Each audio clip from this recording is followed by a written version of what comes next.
by'umwihariko kuri leta zunze ubumwe za Amerika ni Donald Trump. Ibyo byamaze kuba agatereranzamba, aho amakuru atugeraho rwose agaragaza ko ibya Donald Trump mu mazi abira. Ubu uyu muyobozi rwose utanatinya no kuvuga ko ayoboye isi yose, byamaze kuba biba agatereranzamba. ushobora kwibaza uti ibya Donald Trump byo byabaye igenda bite?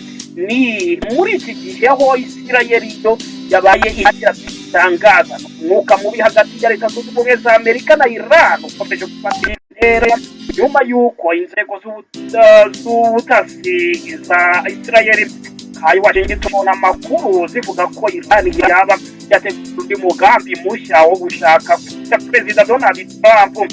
Hanyuma aya makuru yatangajwe bwa mbere n'ikinyamakuru The Wall Street Journal nyuma yemezwa n'abantu babiri bafite amakuru y'imbere indani baganije CNN, bavuga ko Isirayeli yohereje Amerika amakuru mashya y'ubutasi muri iki cyumweru agaragaza umugambi wihariye wo kugirira nabi Trump.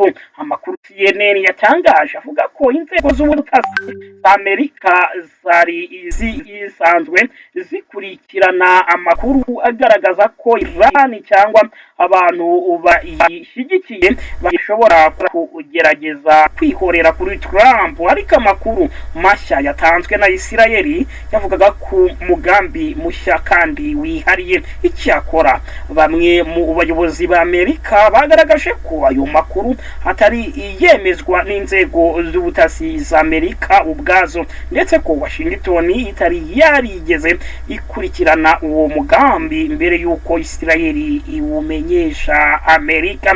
Hari n'abayobozi bemeza ko ayo makuru ashobora kuba ari kimwe mu bikorwa bya diplomasi n'ubutasi Isirayeli ikoresha ishaka kugira uruhare mu byemezo Trump afata ku kibazo cya Iran, cyane cyane mu gihe akomeje gutekereza niba yakongera ibitero bya gisirikari cyangwa agaha amahirwe ibiganiro.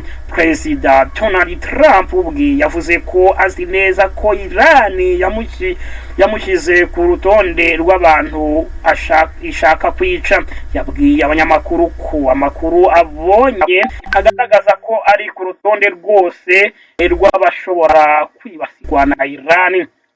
Trump yavuze ko kugeza ubu yagize amahirwe yo kutagabwaho igitero, ariko yongeraho ko adatekereza ko ayo mahirwe azahoraho niba Iran ikomeje uwo murongo. Iran imaze imyaka irenga 6 ivuga ko izihorera kuri Trump kubera icyemezo yafashe muri 2020 cyo kwica Generali Qasem Soleimani, wari umwe mu bayobozi bakomeye b'ingabo z'abazamu b'impinduramatwara ya Iran.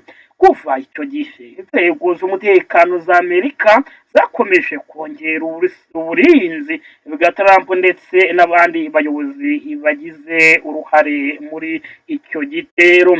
Abasesenguzi bamwe mu nzego z'umutekano bavuga ko igihe aya makuru yatangarijwe gifite ubusobanuro bwihariye. Mu minsi ishize Minisitiri w'Intebe wa Israel Benjamin Netanyahu yakomeje kugaragaza ko adashyigikira uburyo Trump ashaka gukoresha ibiganiro mu gukemura ibibazo cya Iran. Hari amakuru avuga ko Netanyahu ateganya kongera kuganira na Trump kugira ngo bumvikane ku cyemezo gishya cy'intambara ya Iran isakiranamo na Amerika.